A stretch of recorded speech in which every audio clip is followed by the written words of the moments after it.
goat yet? Did the sperm meet the egg? I'm right in there. That's where Paul Ryan is. Oh, he hates big government. Are you kidding me? Do you know that that would outlaw certain forms of birth control?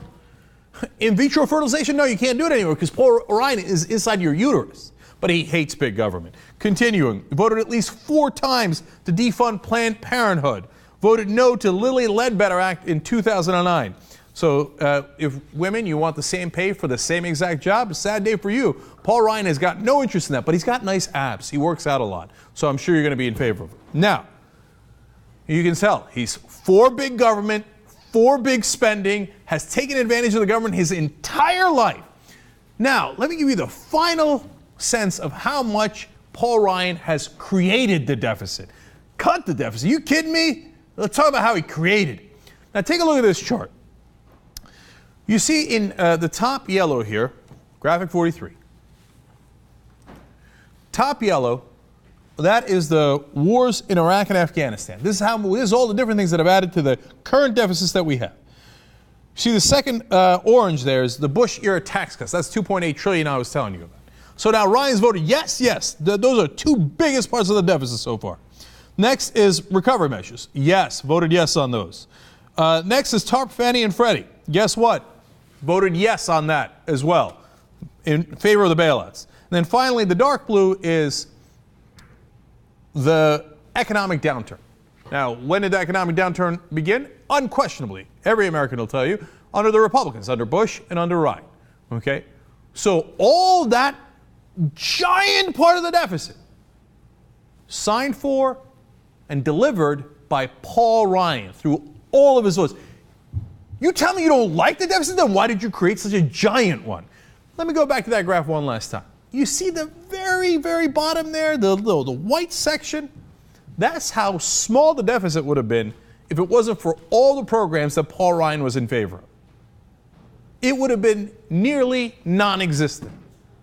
As Alvin Green said about Jim DeMint and how he started the recession, if there's anything at all that's true in politics, it's that Paul Ryan created the deficit with all of his votes. Were there others involved? Of course, George Bush, the rest of the Republican Party. But don't come telling me you hate the deficit when you're the one who created the one in the first place. Look, what you will hear in the media is lies. They will say to you over and over again, oh, this is the guy who fights against the deficit. But that's what he wants you to say. But it's not based in reality at all. So don't say it. That's the reality. Those are his real votes. Those are the results of the votes. That's Paul Ryan. That's who he is. All right. Now, look, I got a ton on Paul Ryan. I got to take a quick break here. When I come back, his budget plan. Oh, if you thought this was bad, it's unreal what his budget plan is. Literally, when they tell people in polling, when they're trying to poll people and they tell people Ryan's plan, they go, we don't believe it. We don't believe that any politician could be in favor of that, so we think the pollsters are lying to us. I've got quotes on that too. Come right back. So, by the way, who does Paul Ryan work for? The people that supported his candidacy, of course, Bill Kristol and all of the top writers at the conservative magazines before he was announced. They all were cheerleading for him. The Koch brothers have been an integral part and have contributed to his campaigns as well. He's been working with Americans for Prosperity. And then Rupert Murdoch sent out this tweet about the announcement. Thank God. Now we might have a real election on the great issues of the day. Paul Ryan, almost perfect choice. So Rupert Murdoch, Fox News Channel, the Koch brothers, all ecstatic about Paul Ryan. Good for them. Now, let's talk about the ideological North Star for Paul Ryan, the person who has guided him in his career and his ideology. Well, it's Ayn Rand, and it's not me saying that, it's Paul Ryan saying it. He said, quote, the reason I got involved in public service, by and large, if I had to credit one thinker, one person, it would be Ayn Rand. Paul Ryan also said, Rand makes the best case for the morality of democratic capitalism. I'll get to that morality in a second. And in 2005, he also said, I grew up on Ayn Rand. So who is Ayn Rand? Well, she's written Atlas Shrugged and Fountainhead, and a ton of conservatives and Republicans idolize her. Well, she thought that all the government programs, Medicare, Social Security, etc., were for the weak. and that being selfish was the best thing you could do. Being altruistic and helping others, she thought was evil. By the way, did she take Social Security later in life? Of course!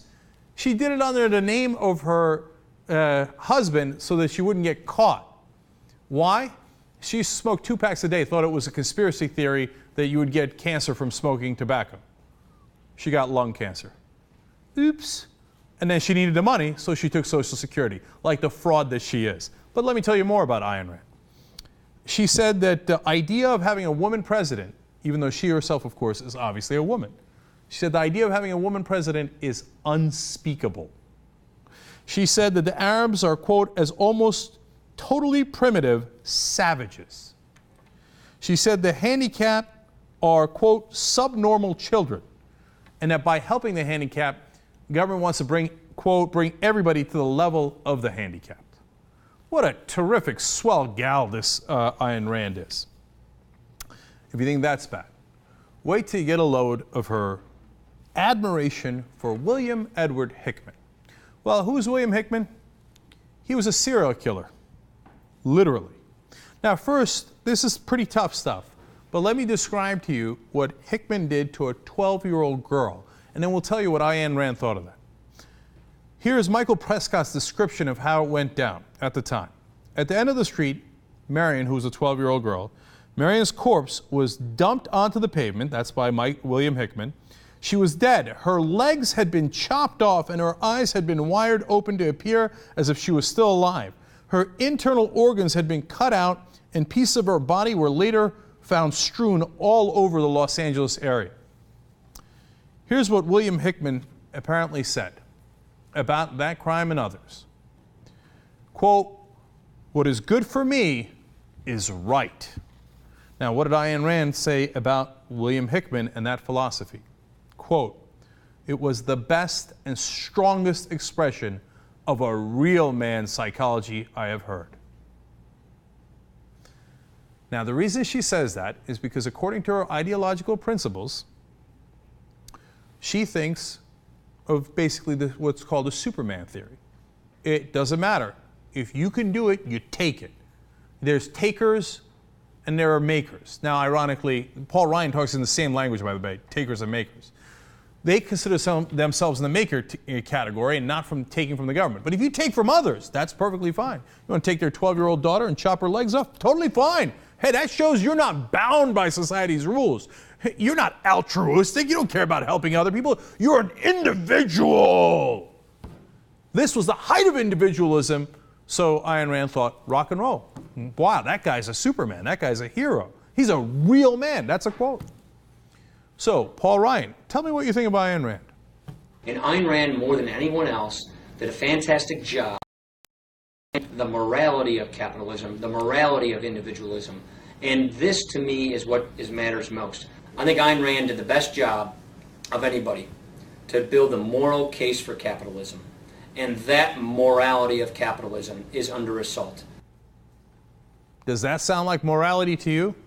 Now, look, you can say, hey, Paul Ryan probably didn't know about her support for the serial killer.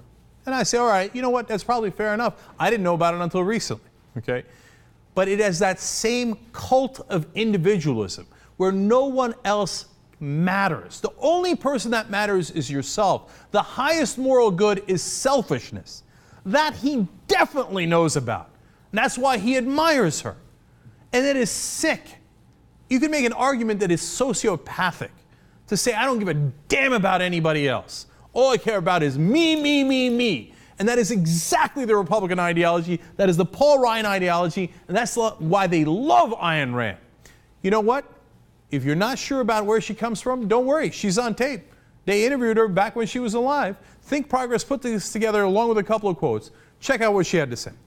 You are out to destroy almost every edifice in the contemporary American way of life, our Judeo-Christian religion, our modified government-regulated capitalism, our rule by the majority will. Other reviews have said that you scorn churches and the concept of God. Are these accurate criticisms? Yes.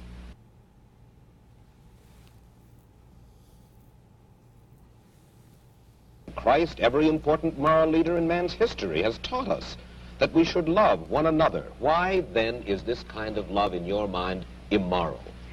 It is immoral if it is a love placed above oneself.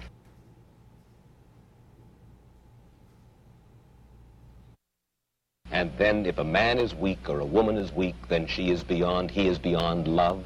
He certainly does not deserve it. He certainly is beyond. There are very few of us, then, in this world, by your standards, who are worthy of love.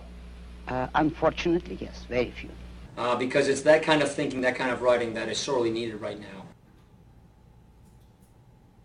So that's the one they idolize, the one that says selfishness is the greatest thing, and that if you need anyone else's help, you are weak and you do not deserve love. This is who the Republican Party prays to. By the way, also a devout atheist. Now, I am agnostic as well. I certainly don't believe in that nonsense, that she looked like the face of evil itself. She looked like a psychopath. Yes, being selfish is awesome. Give me the Social Security money. But it's not just Paul Ryan. Look at this clip that includes Paul Ryan and all these other Republicans and conservatives. Watch.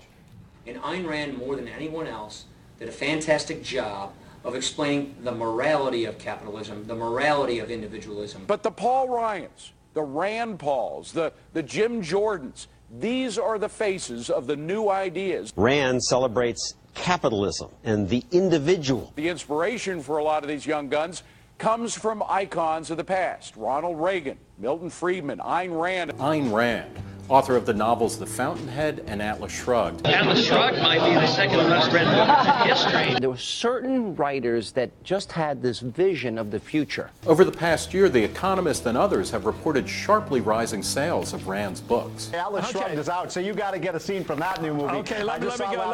And she still told millions of copies because it was telling the truth. I am a big fan of Ayn Rand. I've read all of her novels. And so if Ayn Rand were here today, I think she would do a great job in showing us just how wrong what government is doing is.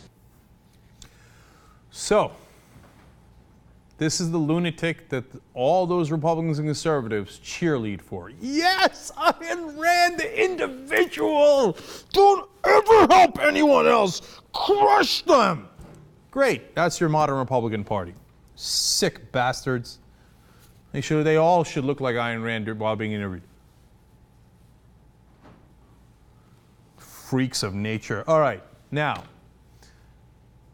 we've told you that Paul Ryan plans to cut Medicare, Medicaid, Social Security. Romney's certainly going along with that as well. Had similar proposals. Ryan's is just on steroids. Well, lucky for you, if President Obama gets reelected, he probably won't cut any of those things, right? He probably doesn't agree with Paul Ryan. Wrong again, Bob.